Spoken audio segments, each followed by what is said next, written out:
I just have a couple of questions before I start hiring my sub dispatchers. I just wanted to ask a couple of questions. Okay, shoot. Okay, well, one of the things that I'm not really clear on is when it comes to speaking with the broker after you find the load on the load board and you want to ask the broker about the load and make sure that you fully protect your carrier by making sure that all the accessorial fees are accounted for. Do you specifically go down the line and ask about each accessorial fee, like the lumper, detention pay, and the PON? You specifically ask for all those things, and are there others that you ask for, or I'm not clear on that because I yes, depending on the load and the equipment type for that load, there will be certain accessorial fees that will be included in the when you first set up your carrier with a brokerage to get set up and get on board with that broker for that specific loads and other loads going forward. It's good to read over that carrier packet to see what it may say in there, and then if there's any, and if you want to have yourself kind of a checklist too, based off of the equipment type of your carrier, the types of accessorial pay that will be involved for your specific carrier for your specific equipment type. Do you understand what I'm saying when I say equipment type?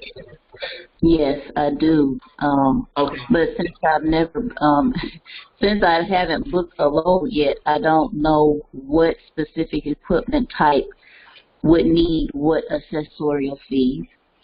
Very good question. Very good question. So let's break it down to a very basic conceptual understanding. So let's choose because the three major equipment types that I try to focus on and train dispatchers with over here, starting out. Now, I'm not saying that those are the only equipment types, but those are the three that I start with because those are the three that move the freight the most out here on these roads. And those are the dry vans, the flatbeds, and the reefers, right? So an equipment type is actually a tractor with a certain type of trailer attached to it. So each equipment type, they all have tractors, the actual trucks for them. So they all can have the same truck, but it's the trailer that's attached to it that qualifies it for a specific type of equipment type. So if you have a tractor with a dry van trailer attached to it, then it is a dry van equipment type, right? If you have a tractor that has a reefer trailer attached to it or coupled to it, then it is a reefer equipment type. If you have a tractor that has a flatbed trailer attached to it, then it is a flatbed equipment type. You follow me so far? Yes, I do. Okay, am I sharing? Can you guys see my screen? I'm sharing the screen. I see it. Okay, yeah. So let me log into carrier acquisition and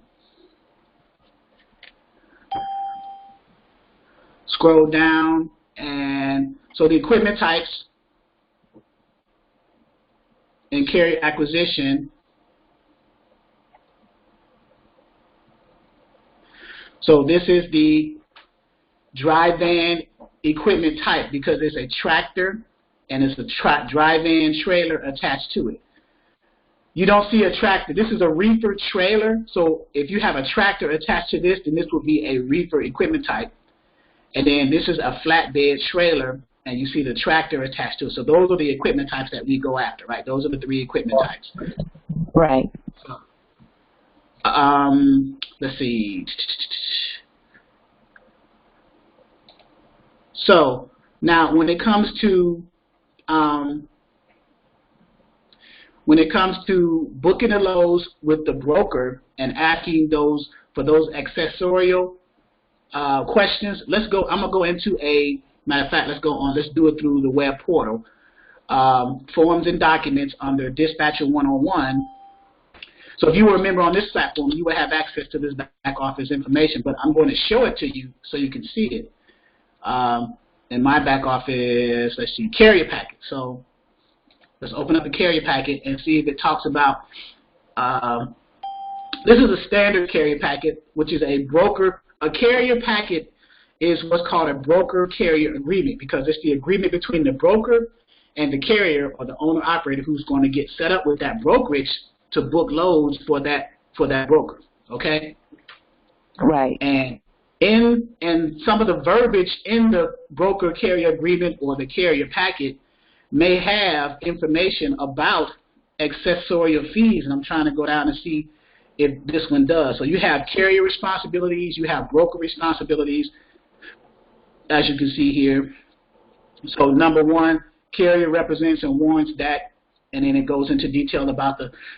So when you deal with brokers, it's good to like gloss over the broker carrier agreement and look for those pointers, and you should have a checklist next to you, like what type of accessorial fees that you're mainly going to be focusing on with your carrier is when your carrier pulls into a shipper to pick up a load, how long are they going to be sitting there? Now, by default, it's usually anywhere between 2 to 3 hours that they give the shipper to load, and then after that, they give you what's called detention pay. And that can range anywhere between $50 to $150 an hour. I've even seen $200 an hour for your carrier. So you look for what that particular broker that you're dealing with at that current moment for your carrier at that time, what their detention pay. When does their detention pay kicks in? Does it kick in after 2 hours? Does it kick in after 3 hours? Some of them try to be slick and say, well, after 5 hours. But you want to look for that, and then that's something you want to point out. Also, TOE. Go ahead. I'm sorry. So you're looking for that in the packet, in the carrier packet. In the carrier packet, you want to look for it, and then also too in the rate confirmation, because ultimately the carrier packet just gets your carrier set up with the broker. The rate confirmation actually books that current load for your carrier at that time. So if you don't see anything notated on the rate confirmation prior to signing it that you want your carrier to have, that's advantageous for your carrier, then you go back to the broker and mention it. Say, hey, by the way, I don't see TONU, or I don't see lumper fee, or I don't see detention on the rate confirmation. What's going on with that? So now, you want to renegotiate or talk about those things. So TONU means that the truck was ordered but not used. That's what TONU stands for. In other words, if you book a load and then your carrier gets to the shipper, or even while on the way, when you book a load, which means you sign the rate confirmation, the load is officially yours, you signed it, but then all of a sudden as your carrier driving, you get a call from the broker say, hey, by the way, that load's been canceled. The shipper canceled that load. So now your truck was ordered but not used. So there's a certain fee for that, anywhere between $250 to $500. So you have to know, you have to know and understand what that is too. Okay. So let me see here. Let's scroll down a little bit and see if this particular carrier packet shows anything about accessorial fees. It shows rates, it shows payment, carrier responsibilities, loss damages, bill of lading, special damages, exceptions, insurance, miscellaneous. Okay, non-exclusive agreement, which means you can't deal with other brokers while you're under that load, waiver of provisions, disputes, no back solicitation, confidentiality. So this one does, well, let me finish scrolling through because I want to make sure it doesn't have it in here. Okay, so they don't mention that here. So this particular example of a broker agreement doesn't really show TONU, lumper, or detention, but it may, for this particular brokerage, it may have it on the rate confirmation. So if you come across any carrier package that does not, that's why it's important to have a checklist yourself. Matter of fact, we need to make one, and I'm going to put it on my website, a checklist prior to signing the rate confirmation that's beneficial for your carrier. What about lumper? A lumper is when your carrier gets to a shipper to pick up a load, or he delivers the load to the receiver to be unloaded. Those individuals at that warehouse or facility that loads and unloads those trucks on the forklifts, sometimes they'll charge a fee for that, and that's called lumper, right? That's what that is. So sometimes it's included in the rate on the rate confirmation and is already covered and paid for by the broker. Other times they will say that the carrier will pay, and then they will reimburse them. And then other times there's a third option that it will be they'll pay, or they'll get to the receivers or the shipper's window and they'll talk to the person and say, okay, well, we need what's called a T check or a T code sent from your broker to us to cover the cost of this. What that means is that your carrier will call you, the dispatcher, and say, hey, before I can get off this DAT, I have to cover this lumper fee. They're not going to take cash or credit card, and the broker didn't pay for it, but they have to pay for it through a code. So you will call the broker and say, we need a T code. The broker's going to ask you, okay, what's the name of the facility, what's your tax ID number, and what's the amount of the lumper. You give them those three information, types of information. They're going to produce a code to give to you, and then you text that to your carrier. He gives that to the person at the window, either at the shipper or the receiver. They enter that code in, and that lumper fee is covered by the brokerage. Okay, but if that T code is required, or if there is going to be a lumper, is that something that you can ask ahead of time, or you won't really know that until you get to that? No. You will ask about that ahead of time with the broker, because the broker knows, because where the broker is sending your carrier to that shipper to pick up a load, they know the requirements of picking up that load because it's their shipper, it's their customer. So they know whether they charge a lumper or not. That's why they're either included in the rate con to cover the cost, or they'll have you pay for, or your carrier pay for it and then reimburse you, or they'll say, call us, we'll give you a T code to cover it. Those are the three options with the lumper. Okay, perfect. So those are basically the three accessorial fees that you would kind of want to know about ahead of time, and then like all the rest of those accessorial fees, like tarping, or if you have to redeliver, those types of things you kind of deal with after the carrier has already picked up. Well, even tarping, so now you're getting into a different equipment type. So with tarping, now you're jumping into the flatbed equipment type, because the only equipment type you're going to tarp is either a high shadow or flatbed. So that's an accessorial pay, because some owner-operators, they may not, they may charge an extra charge to tarp, especially in certain seasonal conditions, like in the wintertime in the snow, and they require us to tarp it. So they're going to charge an extra $150 to $200 on top of what the rate was covering or paying the carrier to tarp this load, right? So it's either tarping is included in the rate, or if you tell the broker, okay, is tarping included in the rate that you're giving me for this load, or not? And if they say no, but then you go back to your carrier and say, well, tarping is not included. How much do you want to add on top of what the broker is paying you anyway for the tarping? He'll say $200. Because what if he has a 48 or a 53-foot trailer, and he has to put that heavy duty either 4-foot or 6-foot or 8-foot drops? Those are the size of the drop tarps onto that load. And if it's a full truckload, he has to tarp that from one end to the other, strap it down, and they're like separated by like 2 or 3 feet. You got to strap each strap all the way down to the end. That takes time. So for that labor, he want to charge $150 to $250 for that service, if it's not included already on the rate con. So that's an additional accessorial pay. So the standard accessorial pay is TONU and detention. The extra ones are the lumpers, tarping, and any other special thing. Like lumpers, it depends on the equipment type. If it's a dry van or a reaper, that means you're sitting at a loading dock waiting to get loaded and unloaded. If it's a flatbed, that means you're sitting at a yard waiting for the forklift to come off and load you or unload you. So that could be a lumper too. So you follow? Yes, I do.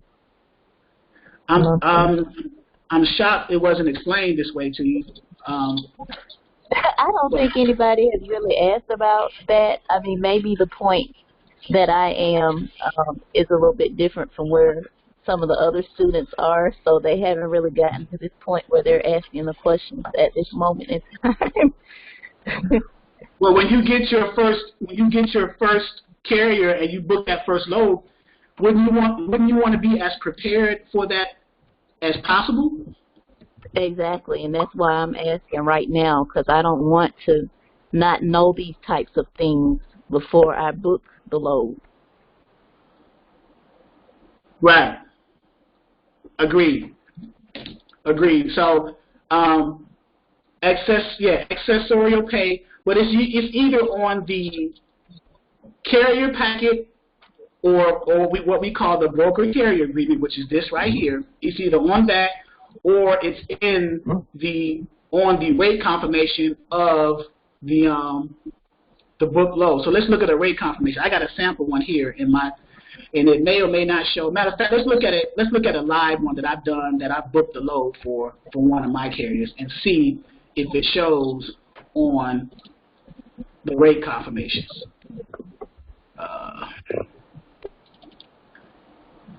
7%. Let's look at Smooth. Let's see what Smooth got going on here. Let's look at a Coyote load rate confirmation back in June. Anything accessorial, mileage. Oh yeah, you got mileage, accessorial, all types of stuff. So, so this is a live rate con for one of my carriers. His name is Smooth. One of my favorite carriers. He's a reefer carrier, and he booked it with Coyote. So this is the rate con. This is the final end all be all. This is what they signed before the load is actually officially theirs and officially booked.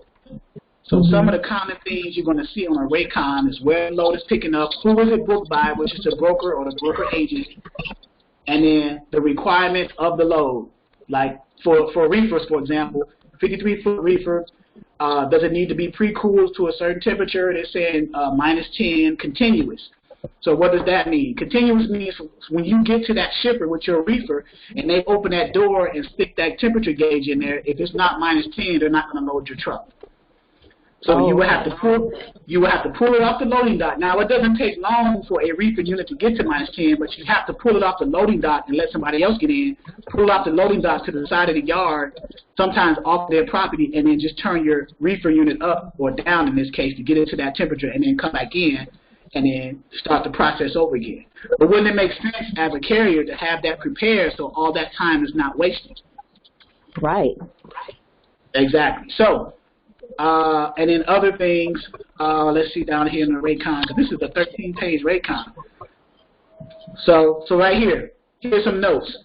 Drivers responsible for late fee at shipper, notify of all lumpers within 24 hours.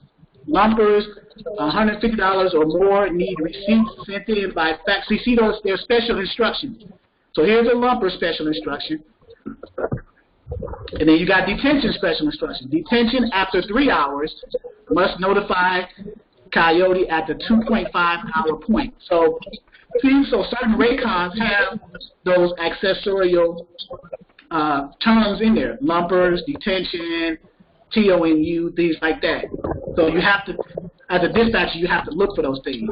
So create yourself a checklist of certain accessorial pay that you want to look for your carriers, and then when you're talking to brokers, getting ready to book a load, and you don't see it on the, number one, on the carrier packet when you first set up, and then number two, especially on the rate com prior to signing the rate com, if you don't see your lumpers, detention, if you go over your checklist and you don't see the things on your checklist that you want for your carrier, then you mention that to the broker, because they'll try to be slick and not put it on there, and then something happens, and then you're not covered. Okay, that makes a lot of sense. I really appreciate it. Let's see, anything else on this one? Yeah, see, this one just talks about lumper and detention. It doesn't talk about TONU. So you would mention, and see right here, driver work, lumper. He's on the rate con, he's even telling the carrier that there's going to be a lumper involved on this load. At a particular, like at stop 3, there's going to be a lumper. At stop 2, it's no touch. So the carrier doesn't touch the freight. It gets offloaded, by the facility. So this is a reefer load, so there's more than one pitch, more than one drop. Stop 1, which is the pickup, there's no touch. So they load the freight at the shipper. It's a no-touch freight pickup. The first delivery is no touch. They offload a certain amount. The second one, which is the third stop, but the second delivery, it's a lumper involved. It's still no touch. He's not touching the freight, but they're gonna charge at this specific facility to offload, where at this first one they did not. You see? Mm-hmm. And so on and so forth. I think that was okay. And then see, he has another stop. No touch, no lumper. The fourth stop is a lumper. You see, so that's why it's mentioned there. And each stop, you have a certain delivery number that you give them for that stop. And they're different delivery numbers, so they'll know, since there's more than one stop on this reefer load, there's certain numbers associated with a particular stop.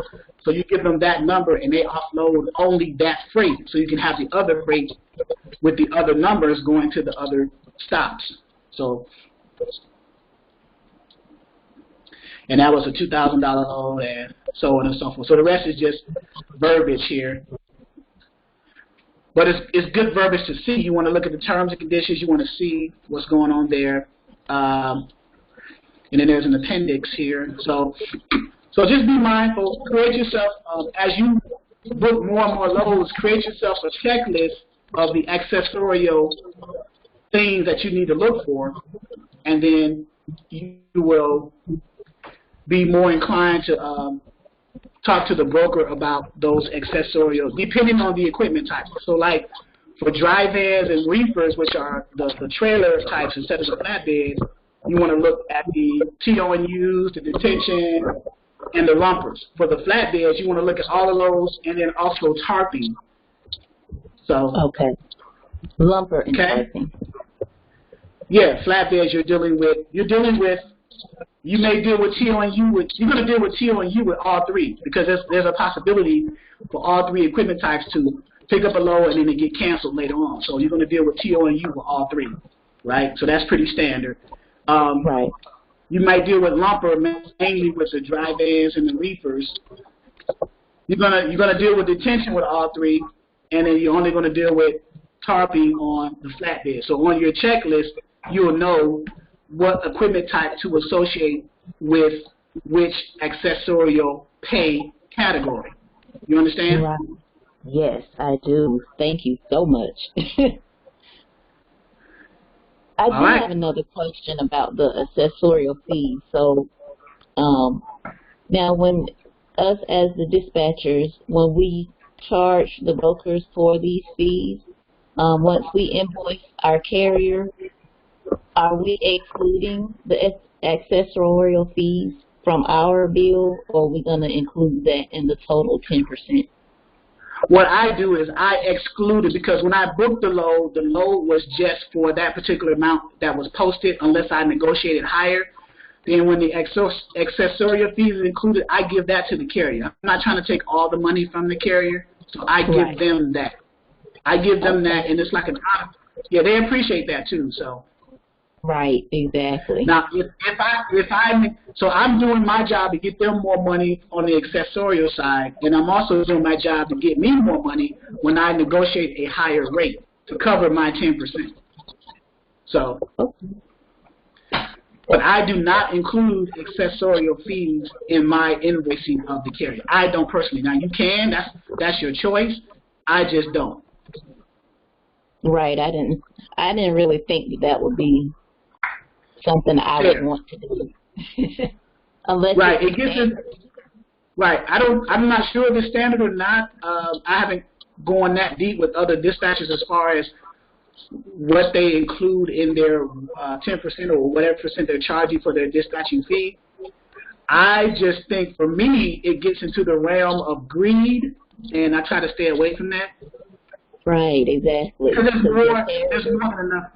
there's more than enough money out here, so. Yeah, and the carrier will appreciate that and stick with you. Ding, ding, ding, ding, ding, ding. So, well, I hope it gets cleared up for you on your other training. So, Yes, I mean yes, I really appreciate it. Thank you so much. you have anybody else have questions before I get into what I was going to get into? Welcome to Cassandra, Mike Mack. I'm assuming you're a guest. Rashad, I'm assuming you're a guest. Brother Wash, how you doing? How's the power only going? Ernest, just thanks for the ebooks. I sent you a email, Ernest. So yeah, I did get it. Thank you for that.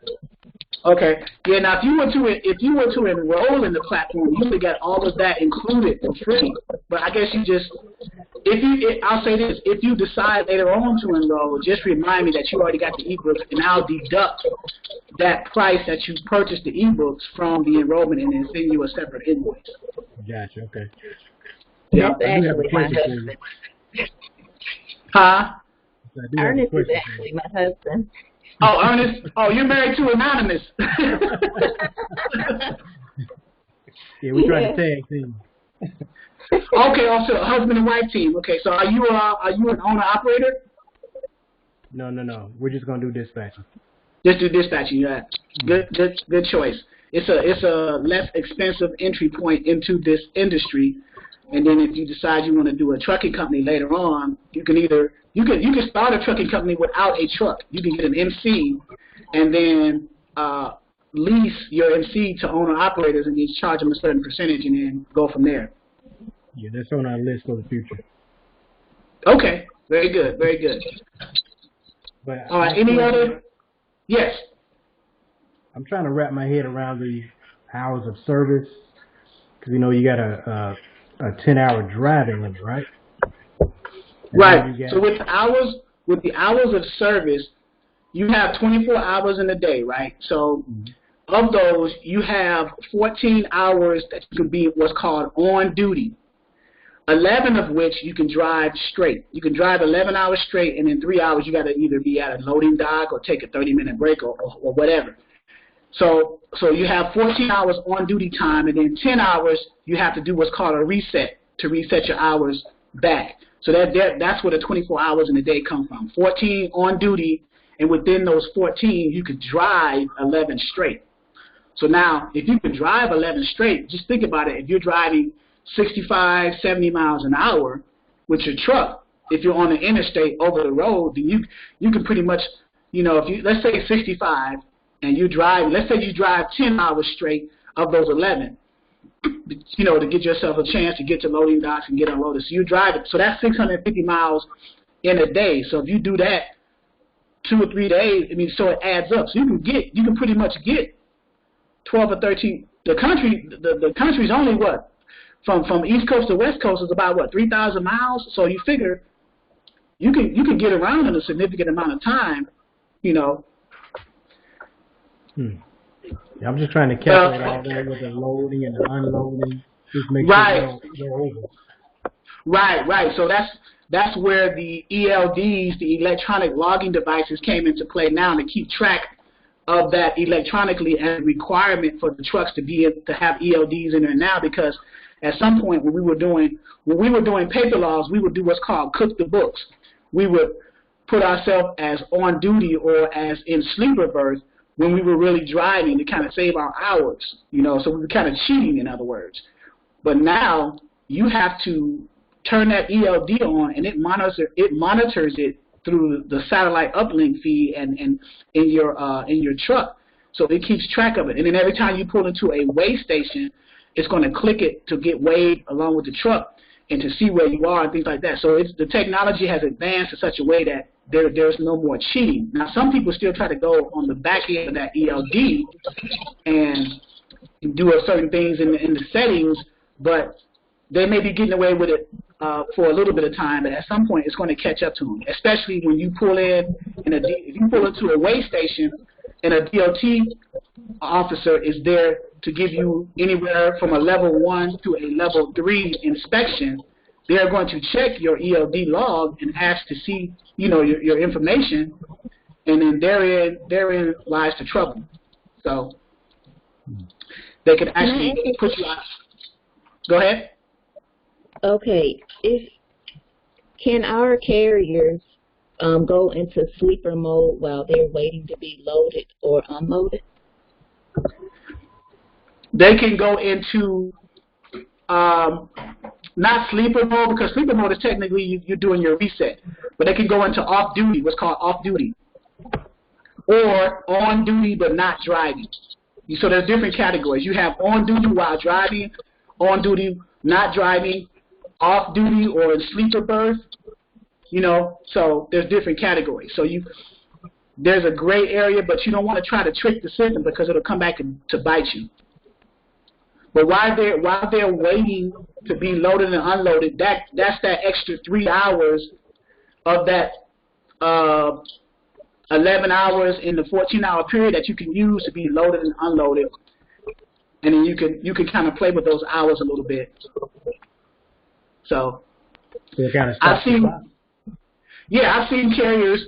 They'll have so many hours left where they're required to take their 10-hour reset. So what they'll do is they'll drive to their next pickup and have enough hours to pick that load up, and then they're under the load, and they'll drive to a truck stop and shut their truck down and go into sleeper berth. So they got the load, then they can do their 10-hour reset, and then they'll finish the job after 10 hours. So you can do that. Okay. Okay, just got to figure out how to do all these calculations and make sure we don't get nobody late and all that. Right. So the main thing with the dispatcher, as it relates to the hours of the carriers, you want to make sure, because when the carriers are usually asking you for their next load or help them find their loads, they pretty much have an idea that whether they have enough hours or not. And if they don't, they'll let you know. Like, look, I gotta find me another load. Like today is Sunday. Find me another load by Tuesday. I'll be able to get another load by Tuesday. So what they're telling you is they need Monday to reset and deliver the load that they're currently under, and then have enough time to reset their hours because they're running low, and then they'll be able to pick up another load Tuesday. So carriers, especially experienced carriers, they know what their hours and how to work their hours. So that's something that the dispatcher doesn't really need to worry about, but needs to be aware of. Got it.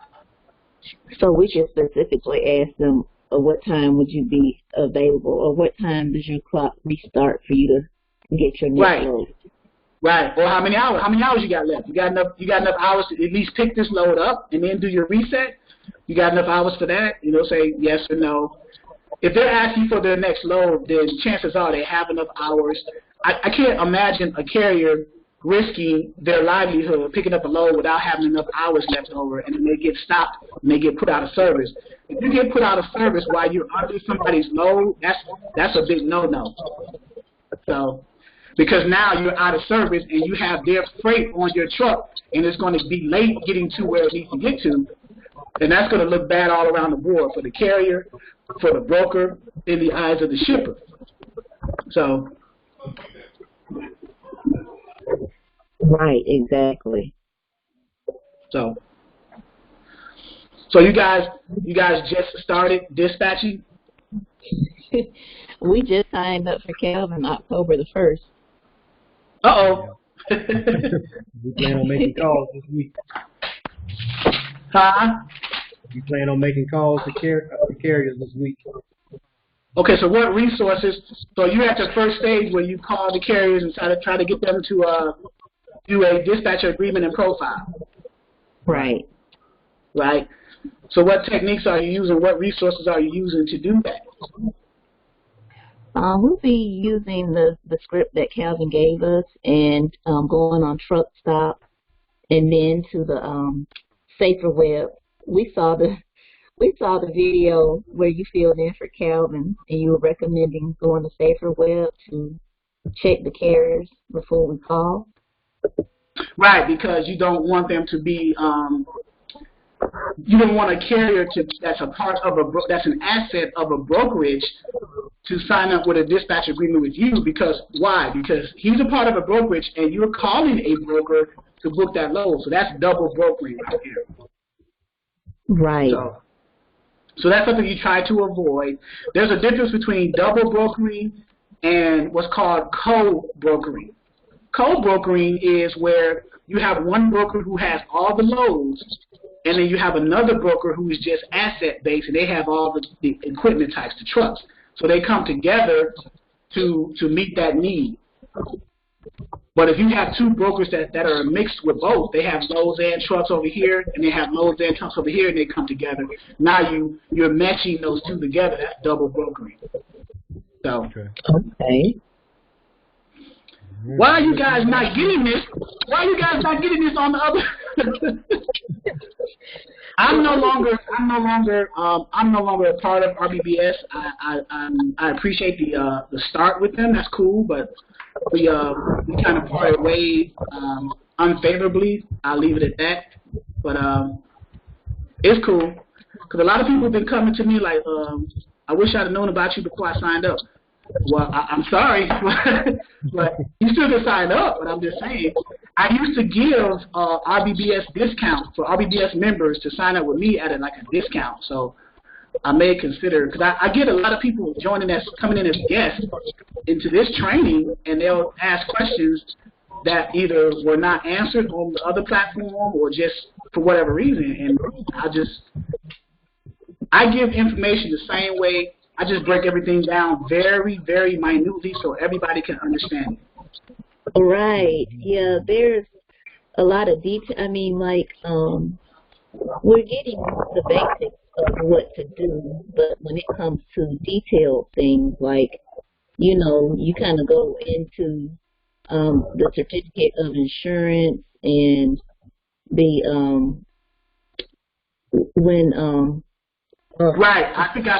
Right. So when you get a carrier, say you talk to a carrier, you talk to them either by going directly to a truck stop and meeting them face to face, or you cold call them, or however you communicate with them, you conversate and dialogue with that carrier in such a way that you convince them to say, hey, yeah, send me your dispatch agreement profile. I'll fill it out and get it back to you.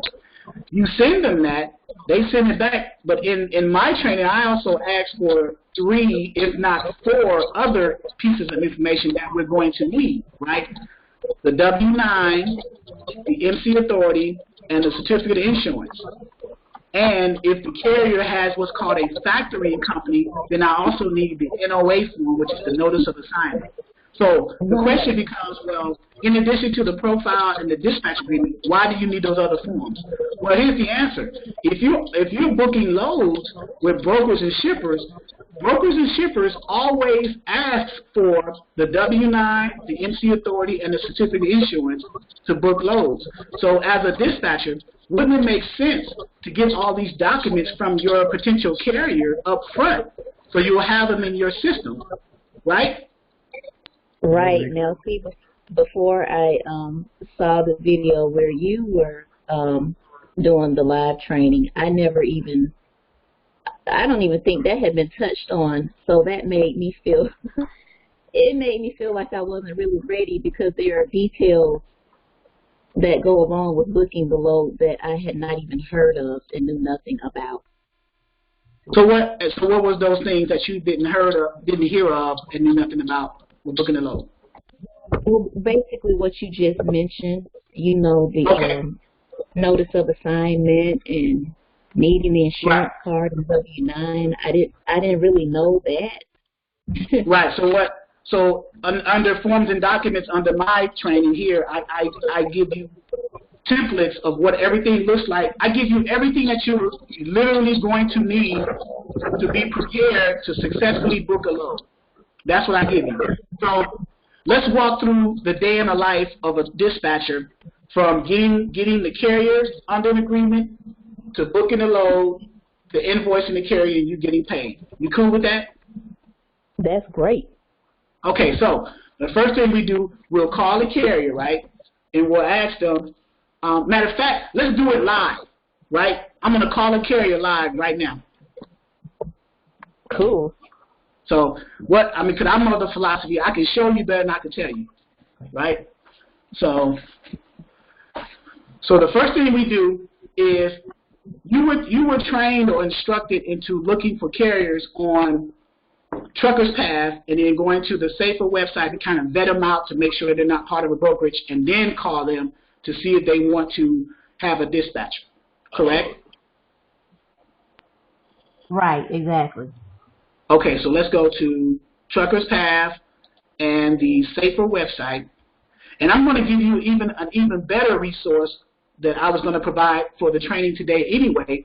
It's called, it's the DAT directory, DAT. DAT is one of the higher end load boards. It stands for Dial a Truck. DAT. I don't know if you've heard of DAT. You've heard of like 123 load board, DAT, Internet Truck Stop. Right, right. Yeah, we've heard of that.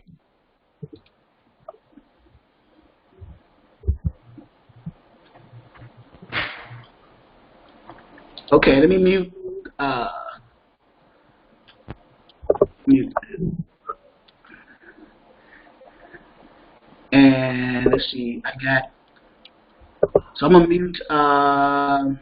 Okay, so anonymous, you open. Oh, come on.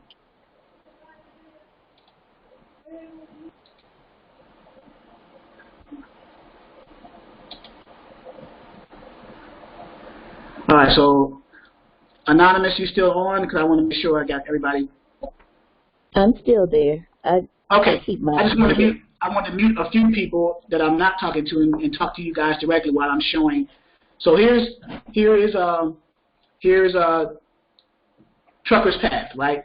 So when you log in, you first see this screen here, and here's the Safer website too, where you go in and you vet them. But I'll explain that in a second. So Trucker's Path, you go in, and then the first thing you do is hit the truck search feature.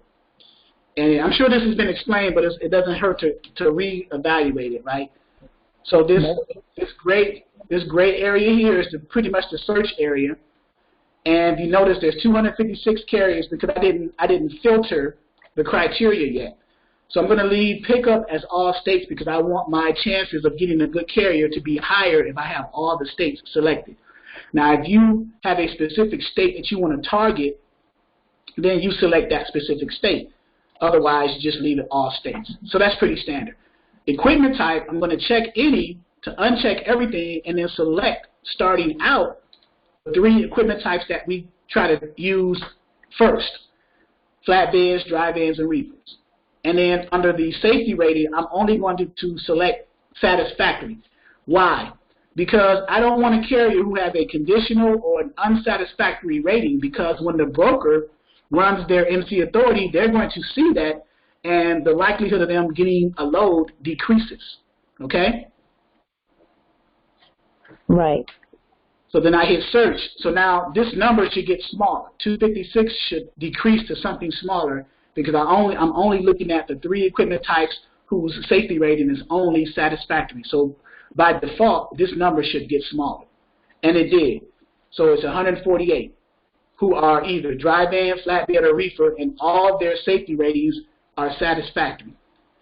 Now it groups this result set in 50s, right? So it's 50 per page. So the first 50, right, and then the next page is the next 50, the third page, so on and so forth. So it's only 50. It's only 148. So 3 times 50 is 150. So it's only 3 pages. So that's why you see 3 pages there. So start from the top. They posted a minute ago. This is the name of their company, Viaticus Trucking. They are a flatbed equipment type, which means they have a tractor and a flatbed trailer. Their safety rating is satisfactory. This is the name either of the owner or the driver of that company. And then here's a contact number. So at the end of each choice, there's a little drop-down arrow where you can open up and get more information about them. So in here, you have all the information: contact, email, phone, DOT and MC, or both. The MC number is a motor carrier number. Do you understand what the motor carrier and the DOT number is? Yes, we do. Okay. So the DOT number is issued by the Department of Transportation. The MC number is issued by the FMCSA, which is the Federal Motor Carriers Safety Administration.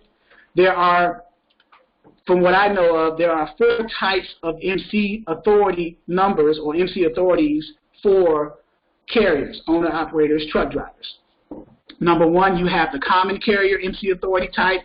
Number 2, you have the contract carrier MC authority type. Number 3, you have the passenger carrier MC authority type. And number 4, you have what's called HHG, which is household goods. Those are the moving companies. So if you got a moving company, they have a HHG authority, MC authority. If you have like a bus, charter bus, limousine service, they have what's passenger carrier MC authority. So the ones that we're dealing with falls into the first category, which is a common carrier, which means they can move common or general freight or any freight like that. So those are the 4 classes of the MC authority type. I just wanted to explain that. I don't know if you knew that or not. Not all of that, no. Okay, so now we go into, so I'm going to copy, sometimes it'll be DOT, sometimes it'll be MC, sometimes it'll be both. So I'm going to copy the DOT, and now I'm going to go over to Safer, because you can look up drivers based off of their DOT. There's a DOT radio button, there's an MC radio button, and then there's a name radio button. So you can look them up by their DOT, the MC number, or the name of their trucking company. In this case, it was DOT. So let's go back, select DOT, and paste that value that I copied and hit search. So here's the area now. So now, what's important up here mainly is the entity type of that number, that DOT number. So this person is just a carrier, so he is a candidate to be called. If it said carrier/broker or carrier/IEP, IEP stands for intermodal equipment provider, then you would consider not calling him, because that gets into the realm of double broker. Okay? Okay. So with me so far? Yes, thank you. Okay. It's very clear. Okay, so now I got the contact number. So now in here, it didn't have the MC in here, but in Safer it does. Here's their MC number. Here's their DOT number, which is similar to what I just pasted. The phone number is similar to what I just pasted. Right? So let's call this, he's in Texas, so it's early over there. It's like 12 o'clock here, so it's like either 10 or 9 over there. It's the weekend. I shouldn't call it because it's kind of early. It's the weekend. He may be with his family. That's another thing, too, that I consider. When I call carriers, like during the week, the best time to contact carriers, I don't know if this was explained to you or not, but when you're calling carriers, cold calling, because you're actually cold calling, which means you're calling someone you don't know for the first time. So you have to consider certain variables in that process, namely the time zone that you're calling that person in, right? So if I'm on the East Coast, I'm in Virginia Beach, so if I call somebody in Cali at this time, I'm going to wake them up, so I don't want to do that. So I have to consider the time zone. So this person is in Plainview, Texas, which is in Central Time, so that's 2 hours difference from Eastern Time. So it's 12 here, it's like 10 a.m. there. It's a possibility I may get a hold of him. It's a possibility that he may be asleep. So I'm going to try it just to see. So let me call, and I'm going to put my phone on speaker so you guys can actually hear conversations. And let's see what Robert gave me a private message.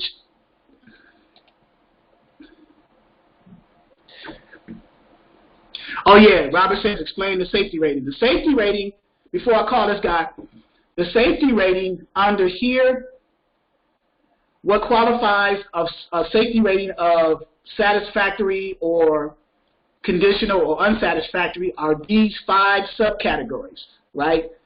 So all of these options that I selected for this search criteria is under satisfactory. But if I had a conditional or unsatisfactory, conditional would have been yellow, unsatisfactory would have been red. So example, let's select all of them and then do another search, and we'll look at, right now all their 5 subcategories were green, but let's select conditional and unsatisfactory, so you can see in the safety ratings, some of them are going to be yellow, like this one is yellow, and there's a reason for that. So you check, if you look at it, why it's yellow, you click the link, it means it's moderate, and there's something going on in there. So you just read through there and see what's going on, you get an idea. So, and then if you look at an unsatisfactory one, unsatisfactory. Everything is red.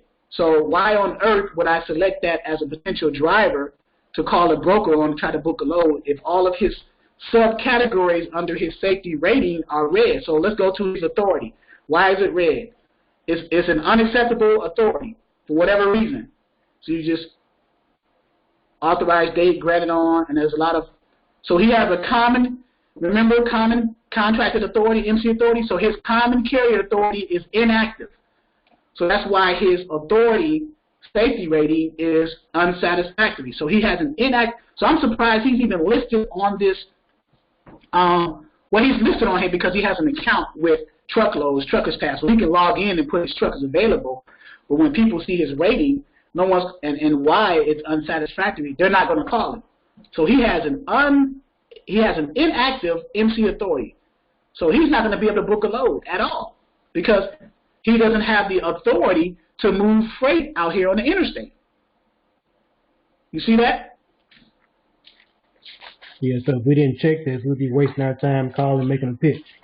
Exactly. There you go. So I try to save time to vet out. You want to pre-vet out this stuff. So that's why when you do the Truckers Path, you select only satisfactory.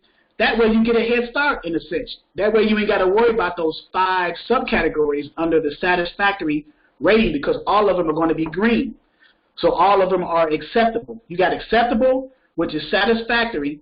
You have moderate, which is conditional. And then you have unacceptable, which is unsatisfactory and is red. Right? So that's the safety rating. So now let's get back to Carol Montague, I guess is how I pronounce that. So let's give him a call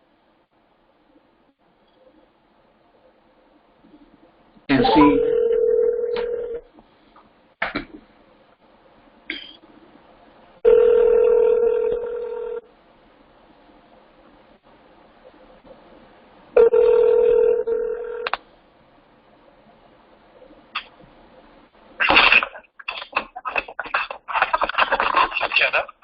Hello, can I speak to Carol Montague?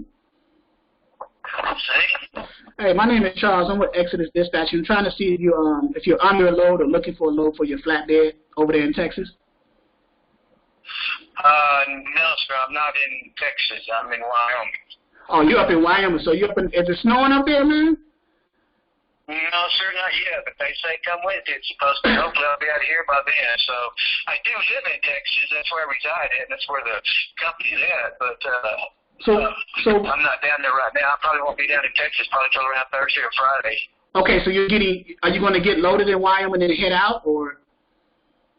Well, I'm loaded right now, yes. I've got a load tomorrow, and then we'll see what I can, I've got another load I need to pick up in Pueblo, and then I need to get it down to around, it's either going to go to Midland, Odessa area, or it's going to wind up going to Hopkins, Mexico. Okay. Yeah, I hate Midland, Odessa. It's hard to get loads out of Midland, Odessa with flatbeds, man. Yeah, I've been trying to get a hold of some brokers that might be in that area that can get some something out of there, and it's tough to get stuff out of there. It is. That's why. I don't know. Yeah, that's see. If I can't get down there anymore, I may try to get down to Oklahoma because this pipe I'm picking up is coming out of Edmond, Oklahoma.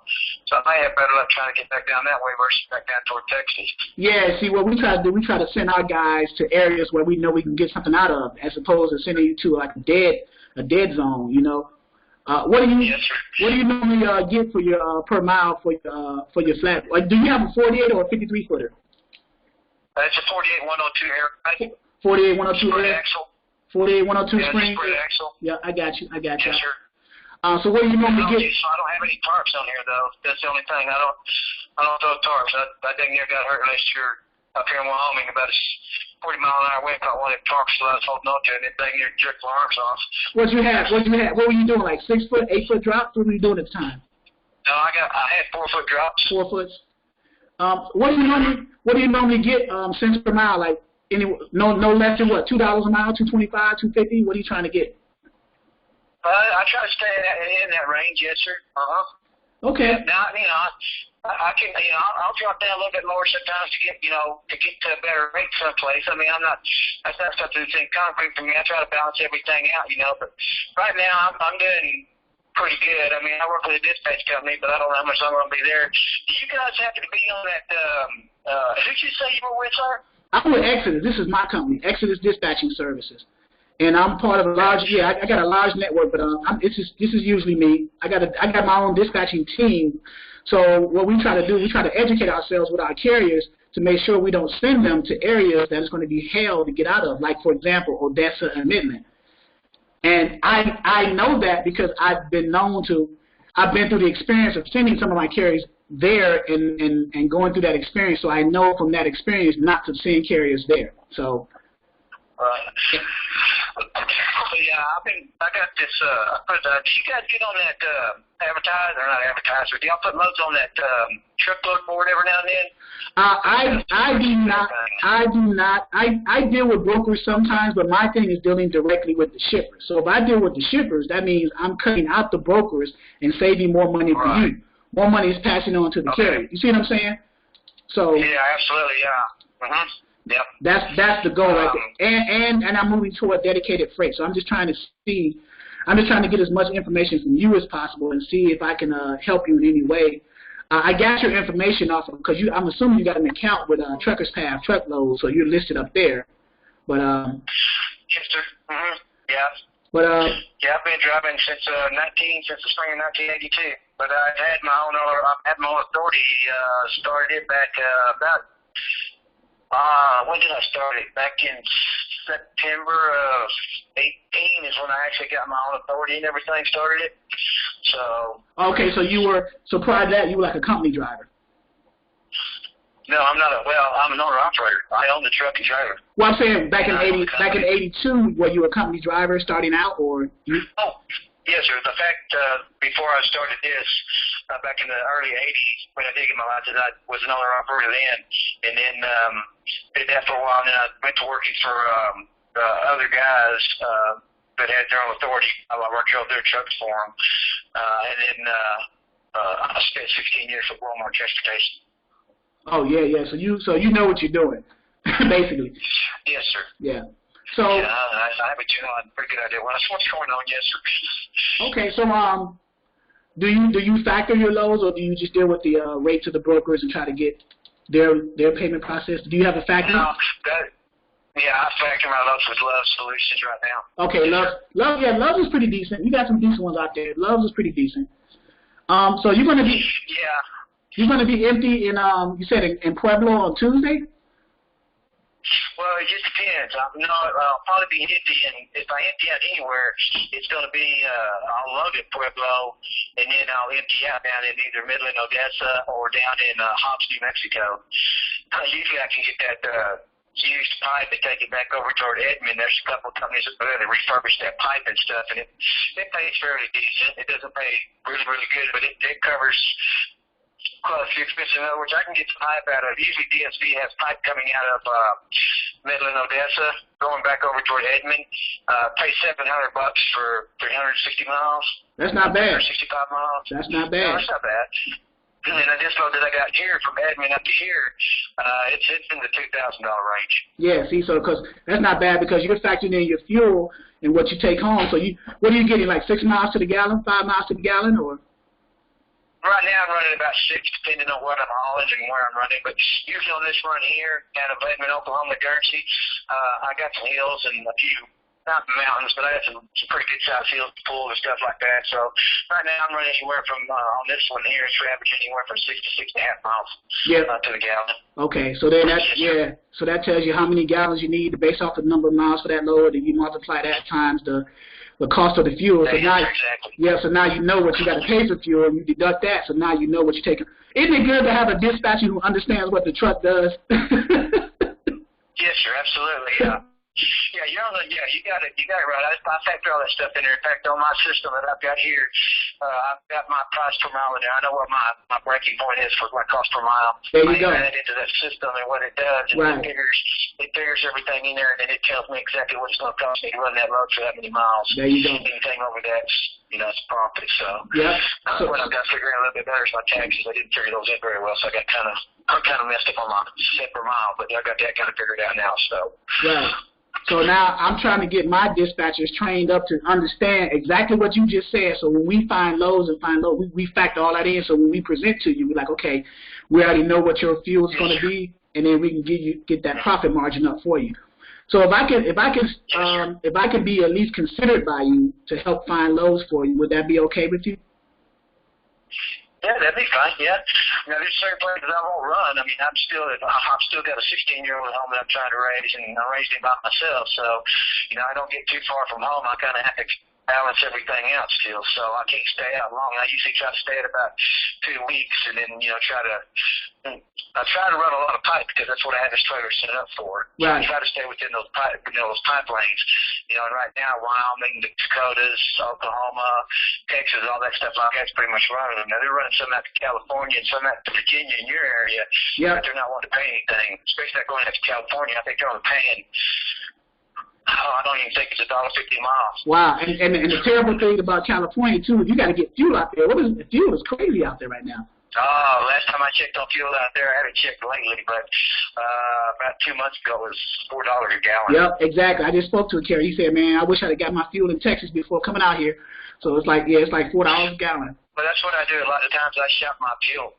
I'll pick my fuel stops, and I'll make sure, that I have enough places so that when I'm running, I know where to get my fuel and stuff. I have a fuel card, but a lot of places that I do, I pay for it myself because I can actually get it cheaper than what they give me a discount on it for. There you go. I need you on my team. You're a very smart, intelligent carrier. I wish I had more of my carriers like you, man. Trust me. What is your How many are you working with? I got about 10.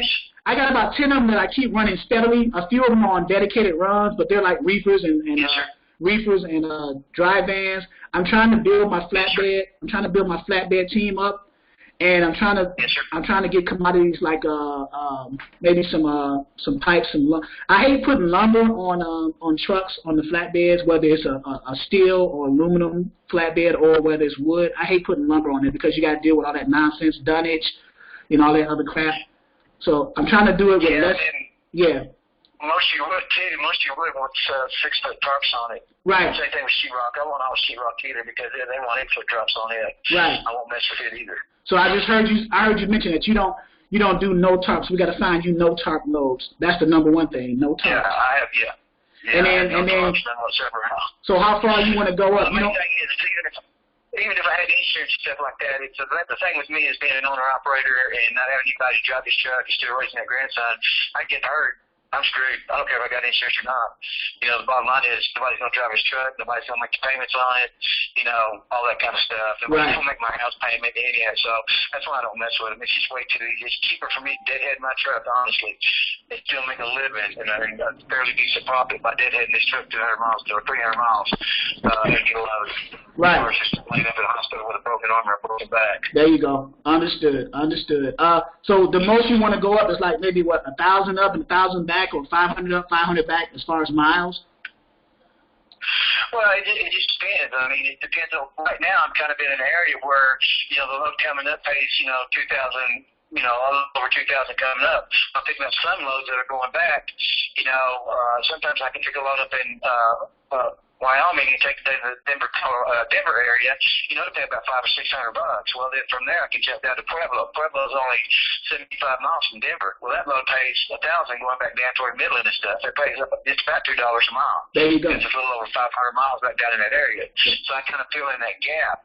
So when I get back down there, if I can pick up something that pays, like I said, I was picking up that used pipes and paid up where they can refurbish it and stuff and get it all cleaned up and do all the testing and everything. That was paying anywhere between $500 and $700 going out of there, going back to Edmond area, just outside Oklahoma City. And then from there, I got all kinds of places you can pick up. You can pick it up in Oklahoma City. You can pick it up in El Reno.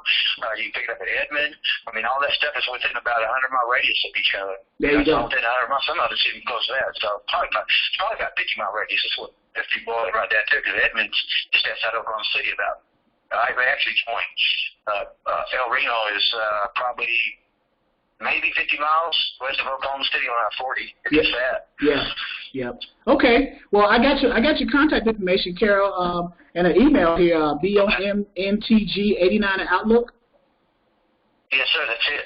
Okay. Yes, I may have one of my sub-dispatchers reach out to you just to see where you are and then see if we can, any pain points as far as finding those or keeping you running on something that or we may find something that's either equal to or better than what you found, and then we can go from there. Is that okay with you? Yeah, that'd be fine. On your dispatcher, do you do a weekly fee, a monthly fee? Do you do a percentage fee per load? We do a percentage fee per load, and we include that when we deal with shippers and brokers. We negotiate the rate. Let me give you an example. So if I find you a load that's $3,000, right? We charge. You're going to figure 7% net that back. You're going to have 7% back into the 3,000. Right, anywhere between, let's say 10%. So we say 10%. So I go to the broker and say, okay, I see the load is 3,000. I want 33, 34, maybe 35. So I'm covering my percentage on the broker side and not taking it out of the carrier's pocket. Right, I got you. I understand. Makes perfect sense. Yeah. That's good. I figure a lot of stuff. Yep.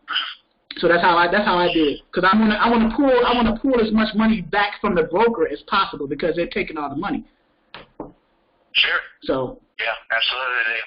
All right, brother. I'm not gonna hold you long. What I'm trying to do is get away from them. Is trying to get away from brokers because I can't. I'm trying to find some of my own shippers and do what you're doing is just go around the broker.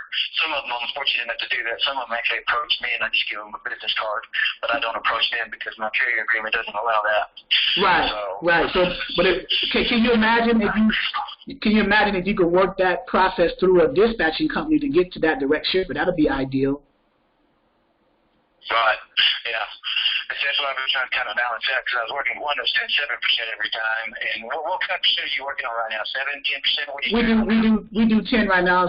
And then what I do over time, like some of my carriers, I started off with 10, and the ones that've been with me for a few years, I move it down to 7. So. Okay. Yeah. Because it just shows commitment and loyalty, and we got a relationship now, right? See, first, let's say you and I started out.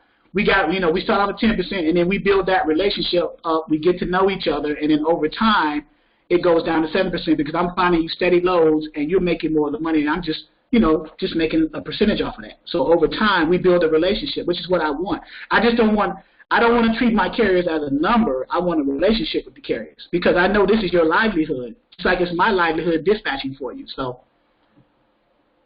Yeah, absolutely. Send me all your information and stuff like that, and then I'll take a look at it and see what's going on, see what we can maybe work out and stuff like that. Okay, Carol. Be safe out there, man. Have a good one. Even though I have a contract with this dispatcher here, it doesn't mean that I can't. It doesn't stop me from using anybody else that I need to use. I mean, I still use this dispatch, and I can still work with you at the same time. I mean, it's my company. I can do what I need to do to make it profitable. So that's correct. If they don't like me working with another dispatcher or trying to make more money, then, I can always cut them loose or they can deal with it either way. There you go. That's correct. You can work with as many. The one dispatcher that finds you the best load at that time, that's the one that you work with. If it's not me, it's not me. If it's the other one, I'm fine with that. But the ultimate goal is for you to get as much as you need, so. Right. All right, Kel. It was good talking to you, man. Yes, sir. Thank you. Appreciate your time. All right. Yours as well. Thank you. Yes, sir. Bye-bye. Okay, guys. A live call. How do you guys think of that call? That was excellent. Now, I love that. It's not like stressful, like trying to remember what to say. You're just talking and building a relationship. Thank you. So did you hear me say, hey, my name is Charles, how much money you need to move your truck? Did I say any of that? Just talking. And number 2, this is what I'm also going to do. Who wants him? I don't even want him. I just prepped him up for somebody else. I don't even want him. Listen, I got more than enough carriers than what I need. When I usually get on the phone and call a carrier and warm them up, I set them up. You guys knock them down. You see what I'm saying? So he's it's all about relationships. So yeah, somebody just said somebody asked a question in the chat here. Rashad said the call was awesome, so a carrier can work with any number of dispatchers. Yeah, they can work with any dispatcher at any given time. Because it's just contracts, it's just agreements.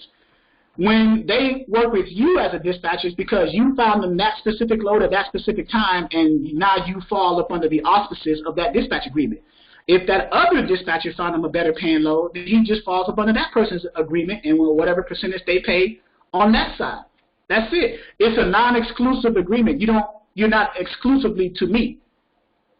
You can work with anybody, and that's the beauty of it. If I just find you a better load, like I told him, if it's not with me, that's fine. I'm cool with that. It's all about you getting the most, because this is your business. This is your livelihood. Just like dispatching for you is my livelihood, so I'm going to do the best I can to feed my family by finding you good paying loads based off of the training and understanding of dispatching that I have.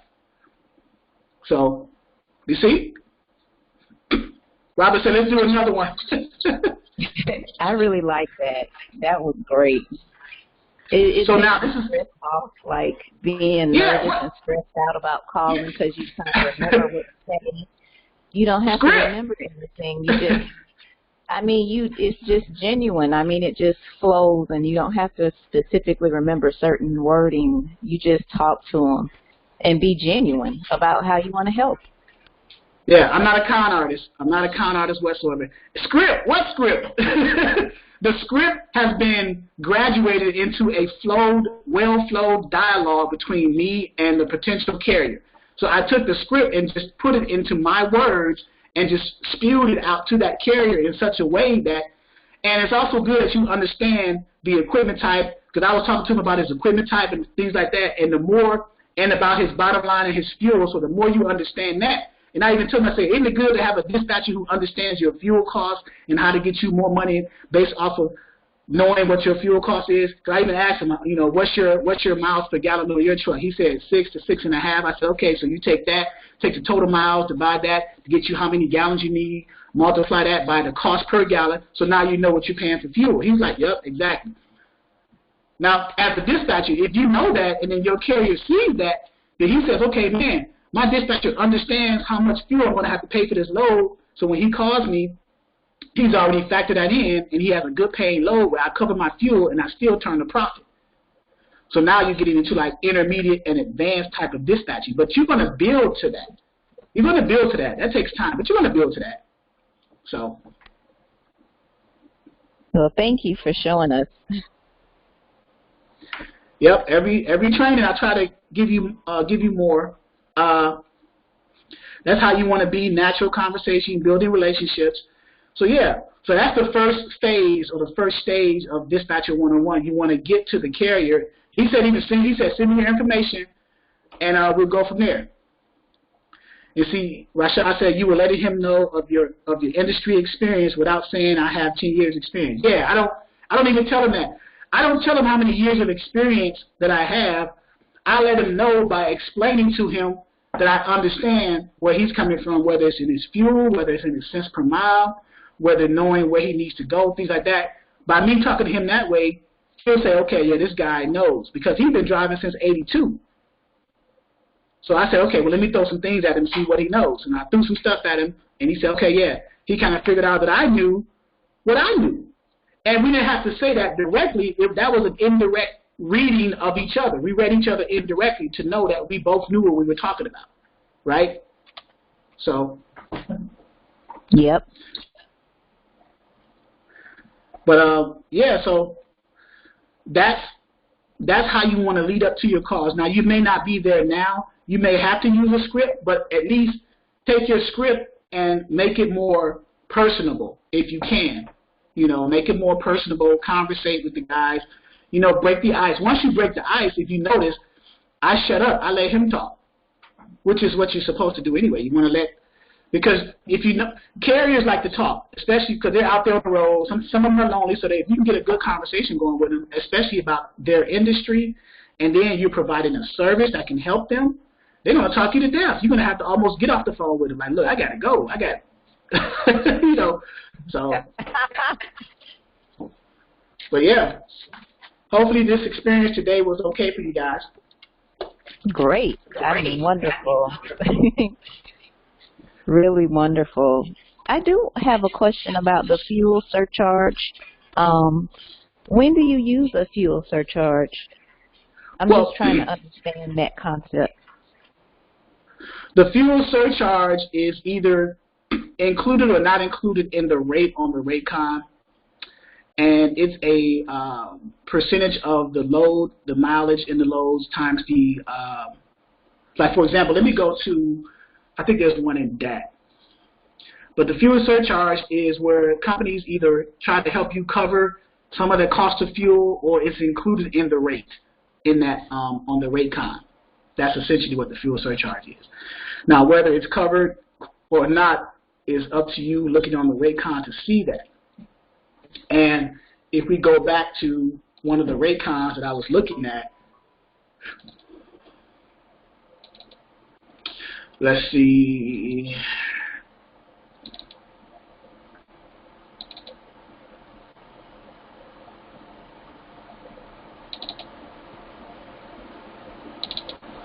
Let's look at the rate con here.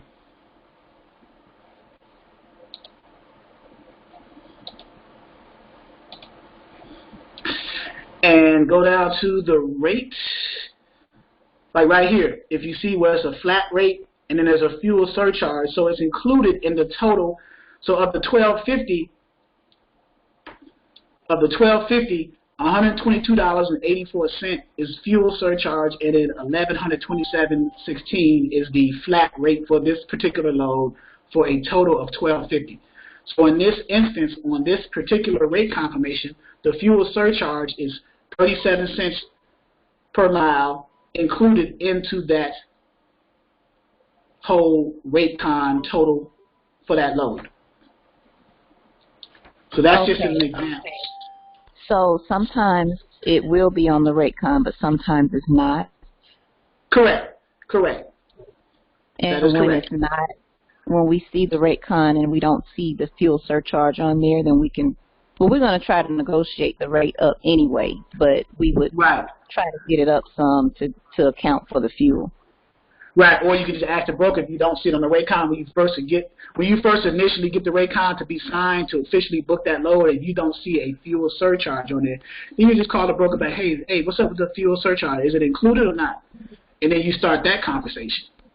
And then if you got a broker to say, well, what do you mean? Then that's a sign right there. Well, you don't know what you're doing. If you don't know what a fuel surcharge, is, I'm booking a load with the wrong broker. There's going to be a whole lot of other things going on with you. So, but it's experience. It'll come and go. So, yeah, I'm just trying to know as much as I can up front so I can be confident and, at least know half of what I need to know. Right. And I'm going to look up, is there a standardized fuel surcharge sheet? Let's Google that and see.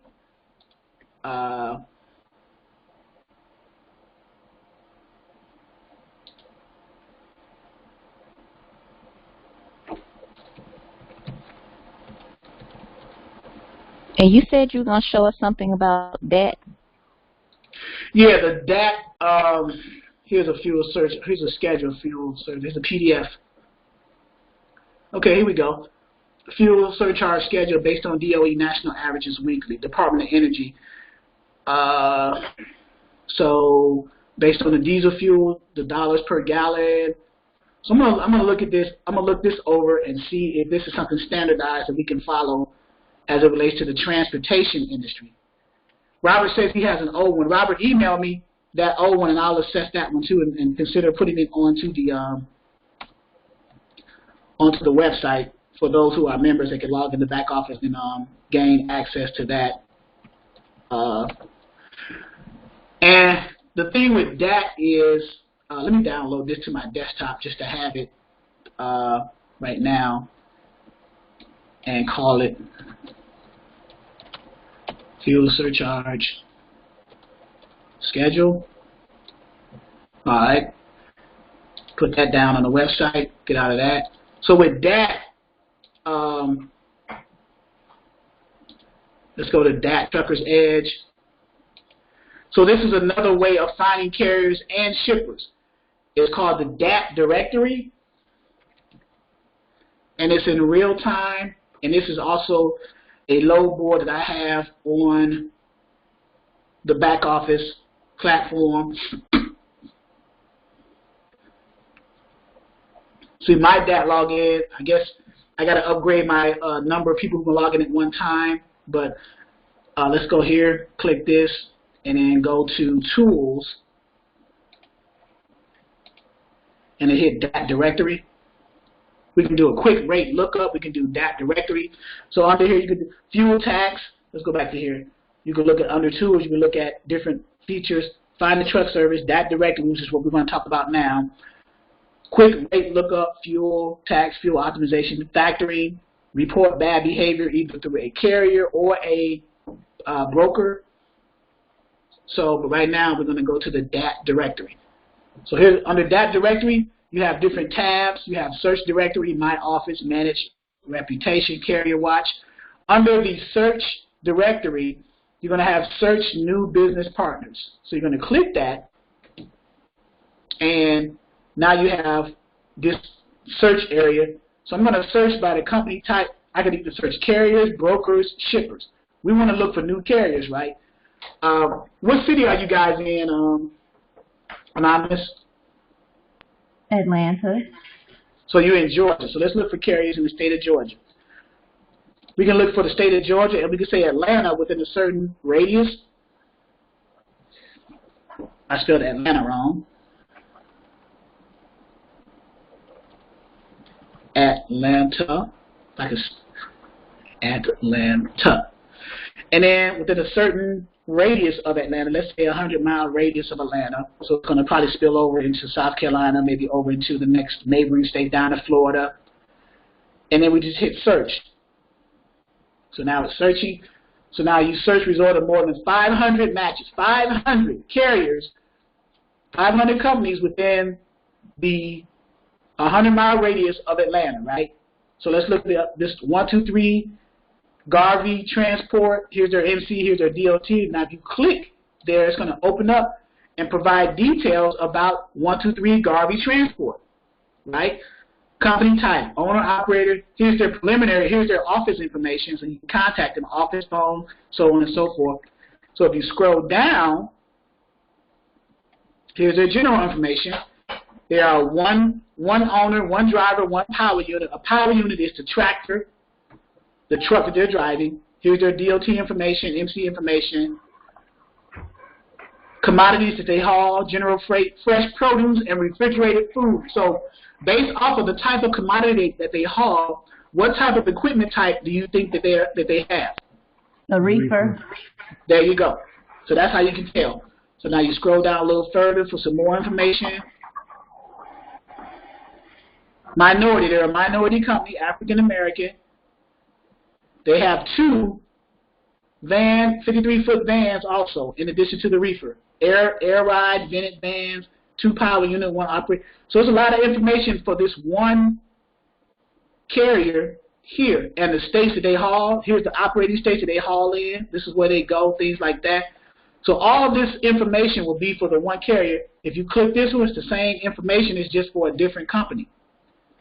So this is like Trucker's Pad, but it's like under DAT directly. It's more updated information, whether they're hazmat or not, the type of equipment that they haul, the type of commodity, company background, email address, phone number. So African American company, flatbed, 48-foot flatbed. You see, equipment type and quantity, what they haul. They have, here's their equipment attributes. They have an air ride flatbed. They use chains, straps, coil racks, garment tarps, things like that. So someone had a question here. Rashad had a question. 3 questions. On average, how much do your carriers gross per week? It depends on where they're going, but the gross average, I would say between 6 and 8. Number 2, are you going to give an overview of your dispatching one-on-one course? And number 3, do you also teach your students how to grow their business by hiring and training new dispatchers? Number 2 and 3, yes and yes. I may not have time to answer to do number 2 today and number 3 today, but number 1 is yes. The overview of Dispatcher 101, if you go to the website and click Dispatcher 101, I may need to update it, but under Dispatcher 101, here on this page, it should be a YouTube video right here, and you can take a guided tour. That was dated back in May. I may have to add another video because here's a guided tour video, and it's about, I'm trying to see how long is it. 46 minutes long. So there's your guided tour of Dispatcher 101 right there.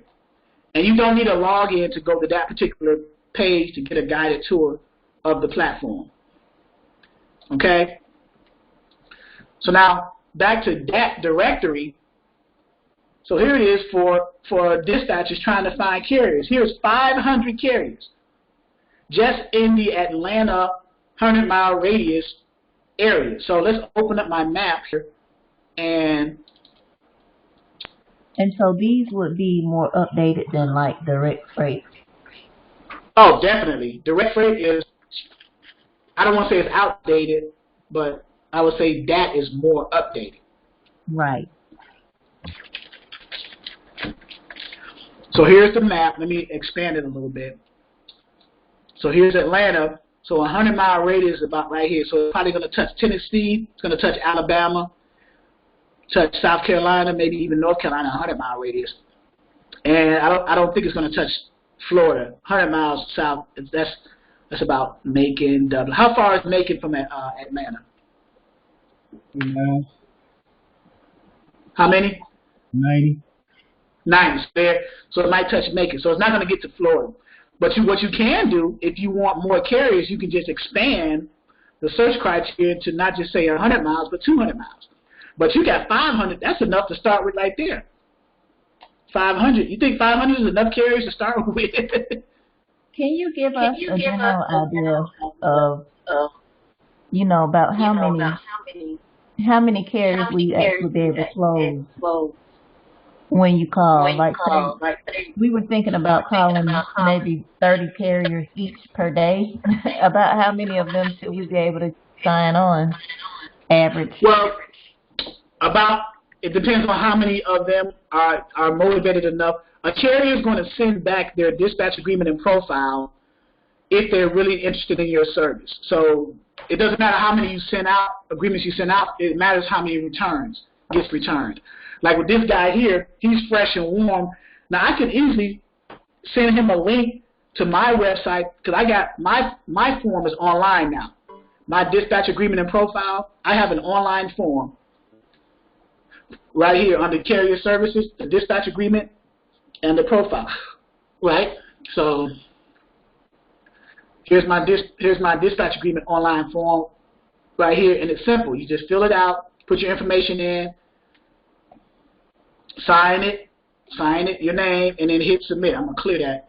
Sign it, hit submit. I get an email alert. There's the dispatch agreement, and it's quick. I don't have to worry about, and it's online and it's quick. When they check the consent to say that they agree to have the dispatcher fill out the carrier package and the rate confirmation on their behalf.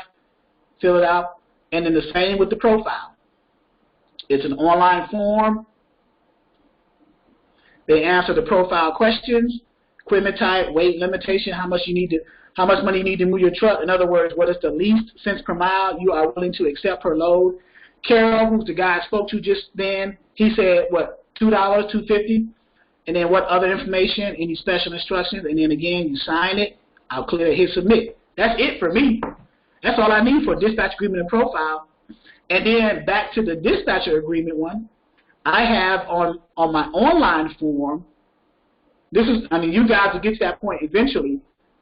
I have on my online form where there's an area to upload copy right here, other documents needed, please upload copies of your W-9, MC authority, letter, and certificate of insurance. Thank you. So they'll hit that, they'll click that, and then on their local computer, they'll be able to upload those documents. So I'll get those documents uploaded and submitted at the same time. So now you want to streamline the process for yourself and make it quicker. You just send them a link or 2 links, one for each section. I send them a link to the dispatch agreement, and I send them a link to the profile, and that's it. I don't have to email them copies. They don't have to have DocuSign. It's all online for them. So you want to get to that point as a business too. Yeah, I like that. So it eliminates that whole paper, stuff. But starting out, if you don't have this yet, then of course you want to attach a PDF copy of the dispatch agreement, the profile, and then asking them in an email to send you the other documents, the W-9, the MC authority letter, and the certificate of insurance. Now, why do you need that? Remember, I was saying that brokers always ask for those forms. Why do brokers ask for those forms? Because brokers and shippers need to process your carrier into their system to make sure that they get approved correctly. So what's the point of a W-9? The W-9 is showing that your carrier has a tax ID number, which is called an employee ID number, EIN, that they have a business, right? So right here, these are all the forms. These are templates that I show what they look like so people can understand that. And let me log out of this so I can have some bandwidth.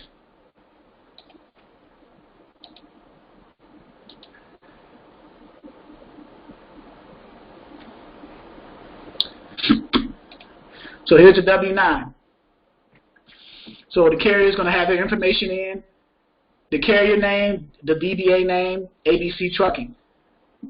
Section number 3, whether they are a LLC, single member LLC, sole proprietor, S Corp, C Corp, whatever legal entity structure of their business, it'll be checked in that box. Box 5 and 6 is their physical address, street address, city, state, and zip. And then part 1 is their employee identification number. So they usually get an EIN number from the IRS, irs.gov website, right? They apply for an EIN number. They go to the irs.gov and they apply for their EIN number there. It gets returned to them within a certain amount of time, and they put that here. You never want to associate your Social Security number with your business. That's a bad business idea, right? You always want to you want to protect your social and put your EIN number. Same number of digits, just orientated a little bit different. It's still 9 digits, it's just listed differently. And your EIN number is attached to your business as opposed to your social. And then they simply sign it and date it. That's the W-9. That's number 1. The W-9, the purpose of the W-9 from the broker side is to see that your carrier is a business. The next one is the MC authority letter.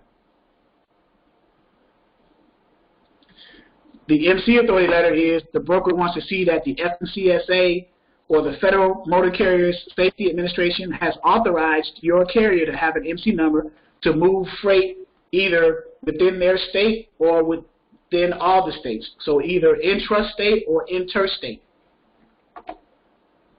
So, and this is an example of what an MC authority letter looks like.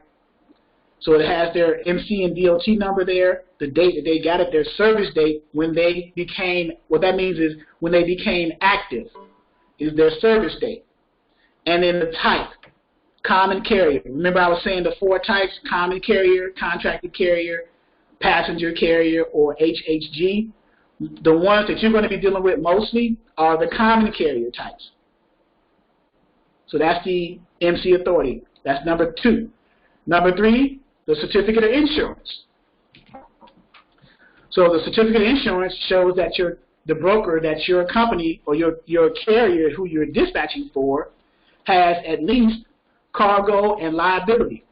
The minimum requirements for cargo for a carrier in the eyes of a broker is $100,000 cargo, and in liability, the minimum for the insurance company for your carrier is $750,000, but most brokerages require $1 million. So I say $1 million for your carrier for liability, and then you also have physical damage, workman's comp, things like that. But the two base insurance categories are cargo at $100,000 and liability at $1 million. So, and then next, of course, if you have a factory company, like I asked Carol, the guy I just called, I asked him I asked him, do you have a factory company? He said, yeah, I use Love's Factoring. So I said, okay. And that's just a company that factors. So here's an example of an NOA, or a notice of assignment. This is from Foley's, and it lists the information, the banking, routing numbers, how they're going to transfer money to your carrier once your carrier delivers. So a factory company basically is like a bank for your carrier. They pay you quicker than the broker. Within a certain amount of time, they do either what's called recourse or non-recourse factoring. And the difference between the two is it protects the carrier in case the broker doesn't want to pay. That's the main difference between a recourse and non-recourse factoring. They go after the broker through small claims and things like that, courts, and they cover the cost of all that to help your carrier. But the factoring company, they'll charge anywhere between 1 to 5% based on whether it's recourse or non-recourse factoring. But they'll give you your money within 24 to 48 hours. So the minute your carrier gets to a receiver and delivers, they get a copy of what's called the BOL, the bill of lading. That's their invoice for the factory company. They either upload that, send them a picture, text, or whatever, and then the money is transferred into the account that's attached to that factory company's account when they signed up. So Can I ask a question? yes. So now sometimes the brokers will also have a factoring company. Is that something that we should ask the broker about? And then if the broker already has factoring, then we don't necessarily need to use our carrier factoring. Is that right? Yes and no. Mostly all brokers are factored loads because they want to get paid, because the shippers, who are the brokers' customers, the shippers pay anywhere between 30 and 45 days out. So brokers are going to factor their loads anyway. So most people are saying, well, you're double factoring. You got a carrier who has a factoring company, and then you're getting. But brokers offer 3 payment options in the carrier packet when they set up carriers. They offer a 1 to 2 day quick pay, but they charge 5% on top of what they're booking the load for. Then next they have a 5 to 7 day what's called a wire transfer or an ACH transfer. They charge 3%. ACH stands for Automated Clearinghouse. What it is carriers will send either a voided check or they'll provide a routing and account number so they can transfer that money from the broker to the carrier's account. And then the third option of the broker's payment methods is the regular paper check, anywhere between 15 and 30 days out, that they'll just mail to the carrier's home. So if the carrier does not have a factoring company, then it'd be good to take advantage of the payment options of the broker, especially if you're a new carrier starting out and you don't have a factoring company, then you would take advantage, and you need the money up front, then you would take advantage of the options that the broker has to offer. Either the 1 to 2 day quick pay. In most cases they do, because they need that money so they can re-up on their fuel to get to their next load, to build up their escrow account so they can have income coming in to maintain running loads, because the biggest line item expense for carriers is fuel, right? That's the biggest line item expense. You have to cover fuel, because you can't get paid if you can't drive to the next load or to the next load, so on and so forth. So obviously the biggest line item expense is fuel. So if you don't have a factory company, especially if you're new, then you want to take advantage of the payment options of the broker. And most brokered loads are factored already, because again, the brokers want to get paid quicker from the shipper too, because the factory companies, I need to start a factory company because they're getting money from the broker side and from the carrier side.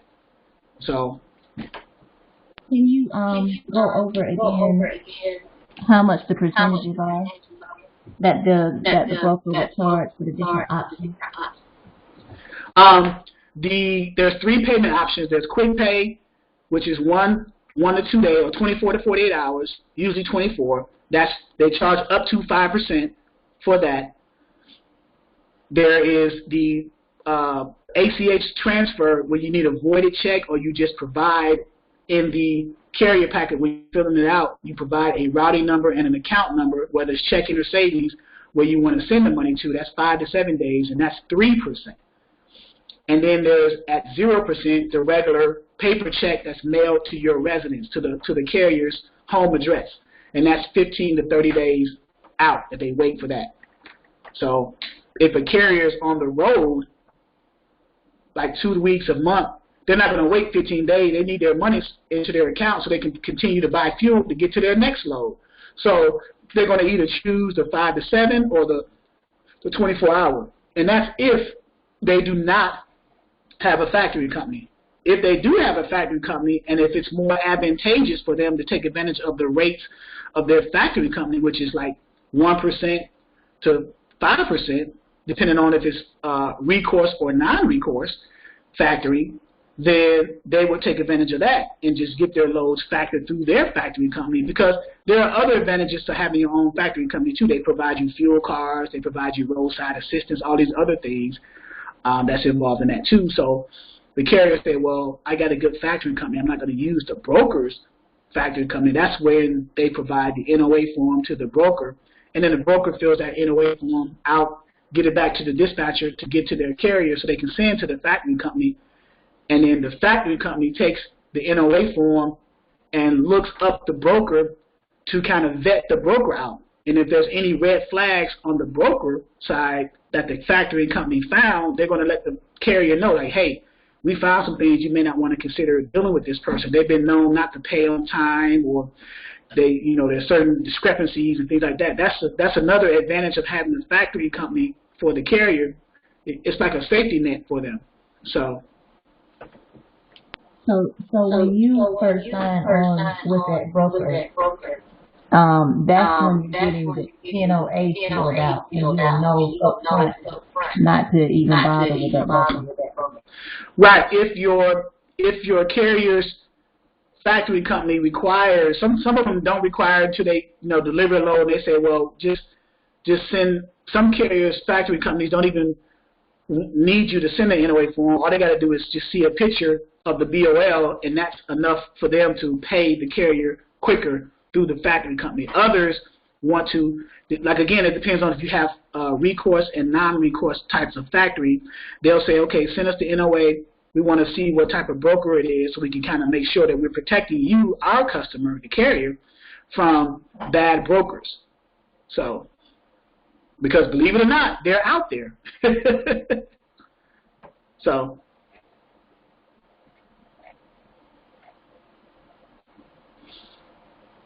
okay, thank you. All right, good. Kind of winding down here. Any other questions? Appreciate all the guests. There's a lot of guests in here today. There's members in here as well. I think Ernest is a guest. Yusuf is a member. Robert, of course, is a member. Rashad is a guest. Atlanta.flipping. Mike Mack is a guest. Let's see, someone commented here. Let me see what this says. Can you, the dispatcher, have a factory company on your team? Yes, but you need to take the affiliate marketing route. What that means is you can set up a relationship with a factory company to be an affiliate of them, and then you bring in carriers to that factory company to factor loads for that carrier, and then you get a percentage of every load that gets factored. Every invoice that gets factored, you might get 5 to 10% of that invoice. You can come in under the auspices of the affiliate. Like I got Interstate Capital. I'm getting ready to deal with another one, Triumph. So, yes, you can. As a matter of fact, I could actually show you the email. I'm of the philosophy. I like to show people instead of just talking to you, so you can actually see. I'm glad I'm sharing my screen. So, because I get emails from factory companies, and they're waiting for me to start the relationship with them. They like, send us your carrier so we can sign up for an affiliate marketing, add it to your website, send the links to them and everything. So I literally want to, let me see the email that I got on here.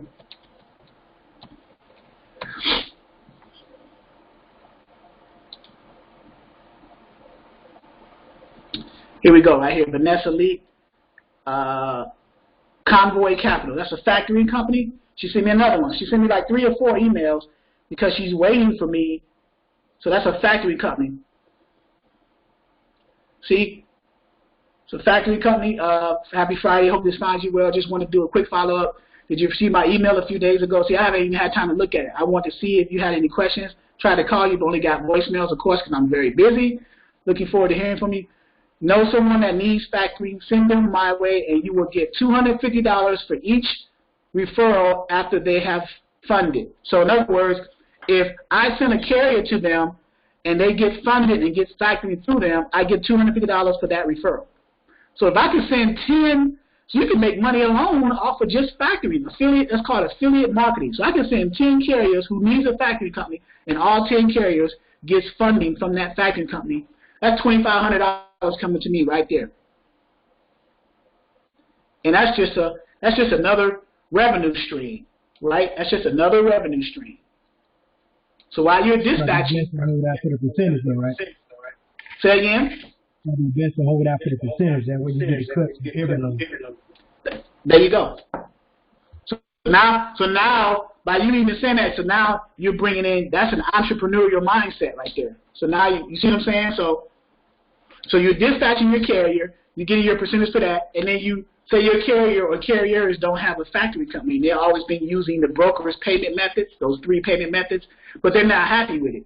So now you can slowly gravitate them towards your factory company affiliate marketing relationship that you have with Triumph, with Convoy as this example, with Interstate Capital, whatever factory company, Loves, Foley's, TBS. I mean, the list goes on and on.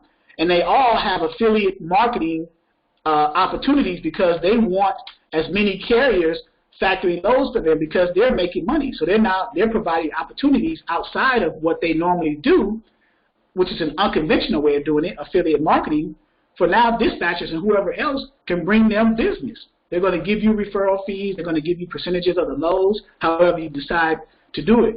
So when you're filling out those affiliate marketing forms for them, you decide which way you want to go with that, whether it's a straight flat fee or the percentage of each load every time they do it. Yes, they do, Robert. They do have fuel card availability. Yes.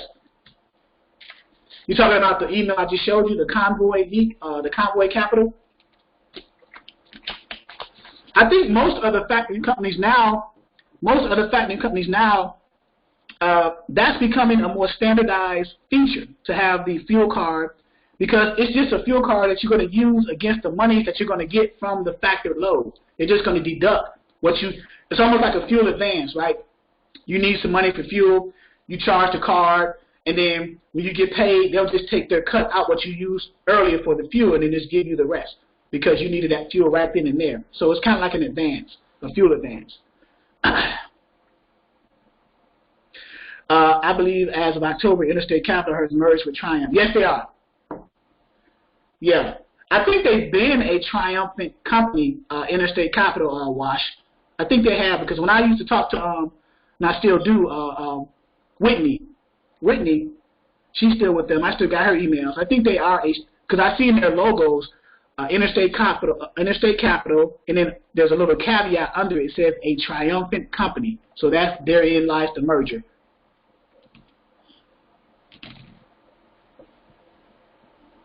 So, all right, guys. Anything else? This was a fun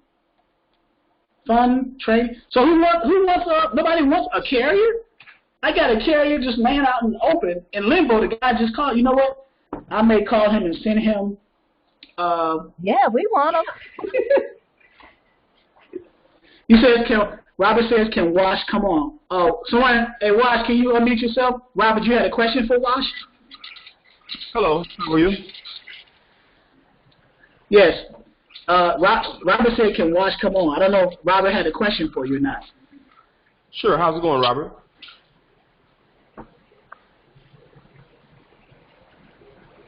Robert, are you in? I don't know. Robert, can you unmute yourself? Well, he can always reach me offline just in case he doesn't. I'll just put my number on here just in case. There you go. There you go. He may have a question about either, I don't know, about call center or, because I'm not sure. Are you still doing call center? Absolutely. National Hip Bank Distribution. Yes, indeed. Okay. Gotcha. Okay. Yeah, give me a call, Robert. All right. Yeah, okay. All right. Yeah, I was washing dishes, man, trying to get stuff set. Okay. There you go. You have something for Wash? I just wanted to hear what he had going on. Oh, okay. Just making it happen, getting these calls in, and getting these drivers signed up with the dispatchers. You call for the format, yes, sir. Give me a call anytime if you'd like to go over. There you go. And that's us networking. That's called networking. Indeed. We appreciate your class as usual. It's nice today. Thank you, sir. Thank you. So are there any enrolled members? Are there any enrolled? I usually give carriers to enrolled members in the Dispatcher 101, but I think the husband and wife team who I was talking to earlier, I guess I can give you guys, because apparently no one else. And see, that's the number one step. You got to get a carrier first before you start dispatching. And this carrier was very cordial, very nice, very mild-mannered. You know what I'm saying? This would be ideal. I'm surprised people are not blowing my phone a lot. Give me. I want them. So, well, we'll sign up for your platform to get them. That's fine. Because we really appreciate you cleared up a lot. Thank you. Well, I look forward to you guys at least considering, no pressure, just at least, I always tell people, no pressure whatsoever. It's always a choice, right? But no pressure whatsoever to consider enrolling. I did change my pricings up a little bit because it's going to reflect me adding, I have a military discount and I have the $3.99 and the $5.99. But I'm bringing on direct shippers in about 2 weeks. So that's gonna change the game directly. And when I say they're coming on, they're coming on. So I don't know what other people are doing, but I know what I'm getting ready to do. So I can only speak for me. So it's getting ready to happen.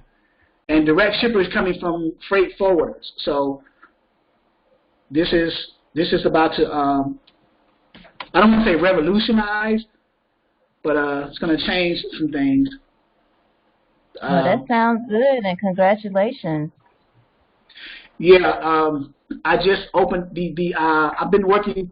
I guess you would say work, because I do go to a warehouse now, because I'm doing a 2-year contract with IKEA, and that's for LTL side, and that's keeping me busy. And then I dispatch. So I'm trying to get the IKEA to give me not only LTL but full truckloads. Once I get that 2-year contract finalized with that, then that's going to open up. Because IKEA just built a large distribution, like a 19,000, 28,000 square foot center in Norfolk, Virginia. And so I got in early. I went to the groundbreaking thing, and I spoke to some people, and I actually accidentally ran into the transportation people, and I just started talking to them. So I said, okay, well, let's go. And I already worked at a warehouse, and I just got a contract with them for to help with the warehouse side. So, so now I'm working with that. But yeah, I just put the link for those of you who are guests who are interested in the platform to consider. If you are military, I brought back the military discount. It's just a little bit higher, the regular price, and then the 2-for-1 special. So I guess the husband and wife team, that's something to consider, the 2-for-1, because the single member, or you probably just join up as a single member and then you both just share. Now me saying that is taking money from my pocket, but I don't care. My whole goal is for you to learn as opposed to So there is a 2-for-1. We appreciate that. Yeah. So. But there you go. So get ready to get off of this now. I got to run back to the nursing home and tend to my mom. There is other things in life that I have going on. I got to make sure that these aides are taking care of mom and stuff like that. So. Okay. So for when we sign up, you said that since we bought the ebook this morning, you just want us to use the link that you provided here. Let me see these questions here. Thanks, Charles. Thanks, Charles. People saying, thanks for help. You're very helpful. Congratulations on landing project. So what I'll do is, okay, so you're signing up under, are you signing up under the 2-for-1 or the regular member? I would say just do the regular member. It's $200 cheaper. How about that? Okay. And then I'm going to deduct. So what I need to do is send you a specific invoice for $50 less than that. So I'll send it to you for like $349. So you want us to type in our email address? Oh, you already have it. The one that you pay for the ebooks for, can I use that one to send to you? That's perfect. That's perfect. Thank you. Okay, I will send that. And then, so that's a single member. So it's only whatever email is signed up. So when you go in to do the back office access, it'll only be one person accessing it with that one email. But I'm assuming since you guys are partners, you're going to be sharing it anyway. So right. And that's fine. That's fine by me. Yeah, that's cool. That. That's fine. I'll go ahead and do that. And then I do have the. And then 1 month after enrolling, there is the subscription. Every month. 1 month after that. So, but Okay. But I'll invoice you after the training for $349, and then whenever that happens, then I'll send you the reply email for that, and then get you set up with the orientation and the back office login, and then you already have the ebooks, so you'll have to get the logins for the lower boards, and then the glossary and all the other stuff, the tools and resources in the back office. So. Okay, perfect. Thank you. And then also too, I need to give you. So as a bonus, I'll give you this carrier to kind of like, just when you call them, say, hey, Carol, you spoke to Charles with Exodus Dispatching. We work with him as sub-dispatchers or under him, and this is our company, and then we want to see, what's going on, what you need. Basically take it from there. I kind of warmed him up for you. I'll send you the details in the email about. I'll send you the details about him in a separate email. He's a flatbed, no tarps. He factors with love, his phone number, his DOT number, things like that. So the name of his trucking company. All right? Sounds great. Thank you so much. You really helped us out a lot. Yeah, I hope I tell your friends. Oh yeah, I do offer referrals too. You get people to sign up and for the programs. There are like $50 and $100 referrals.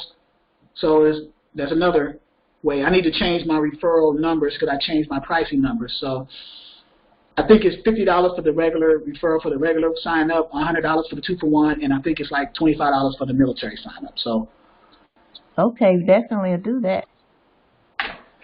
So I don't know if you talk to people in other platforms, let them know like, Charles is doing referrals. No. But this video is going to be on. I'm going to put it on my YouTube channel as well. So people see it for free, but they won't have access to some of the things in here unless they enroll and join. So, but at least you'll get to hear and see and speak too. So, all right, guys, are we good? All right, you have a great day. Thank you. Let's see. Somebody made a comment here. Welcome to the family. What do we get for the $39.99 subscription? You get to maintain access to the back office tools and resources, and as we're growing, adding more, you get 5 to 10 load boards that you log in for free, which I'm paying for. Some of them are free load boards. The other, I would say half of them I'm paying for. The other half are free. You get 3 ebooks. You get 1 glossary. You get all the forms and documents that you need from a very basics perspective in order to book loads. You get 2 days a week of live trainings with my time on Wednesday evenings at 6 p.m. Eastern Standard Times and Sunday mornings now at 11 a.m. Eastern Standard Times. You get free consultations to call me anytime. I put my number in all the time. If you have any questions during the process of learning and understanding, this is for Mike Mack who asked that question. So I'm typing my number in as well to join. So all of that is included. All the videos, the training videos in the back office that are recorded up here to watch over and over again. Other tools and resources. all the modules, business setup, orientation. We do have an internal chat group in this. I'm not sure why people are not using it as much. I think I need to update it. But the internal chat group, you can log in, because Facebook, for whatever reason, I think a competitor or somebody who just maybe jealous, I don't know, maybe call Facebook or whatever, which is fine. But here's our internal chat. We can ask questions, like I'm doing one now, hello. And we talk within our local internalized members only chat group. So go from there.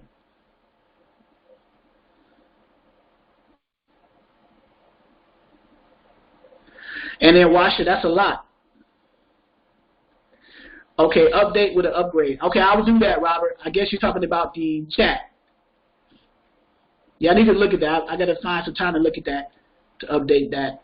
And we also have our Facebook Dispatcher 101 for Beginners group. We don't have a chat group within the group. We have an Exodus Logistics Learning Center Facebook group, and we also have a How Much Money You Need to Move Your Truck Facebook group. But there are no chats within those groups because for whatever reason, Facebook ended chats in those groups. So I created an internal chat through my web portal. And I just need to tighten that up a little bit and go from there. All right? All right, guys, you all have a blessed weekend. I got to go take some food to Mom and make sure that she's being cared for by these aides at the nursing home. Of course, any questions, just let me know. I will invoice Anonymous and the husband after this training, and then we'll go from there. Peace.